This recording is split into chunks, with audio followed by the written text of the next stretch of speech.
International 1086. Motor's really clean.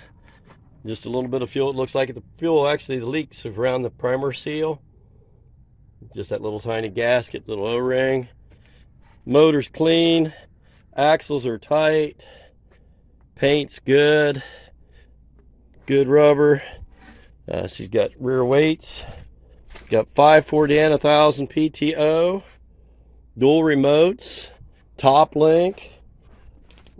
Again, good solid rubber.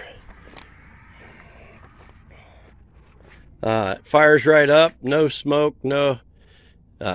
It's been pretty cool the last few days. Don't need to give it a shot of ether. She fires right up. Let her sit here and run. Wind her up. And we've let her sit and run a long time. Like I said, the man had passed away, so we couldn't really ask him. But no blow by, no smoke. You can let it sit and idle. It doesn't smoke. No blow by. Shifts good. Every now and then when you're going into the low range, there's a little bit of play and linkage there. But again, you can see motor's clean, clean, clean, guys. If you're looking for a good old tractor, take a close look. I wouldn't look any further. She's going to sell.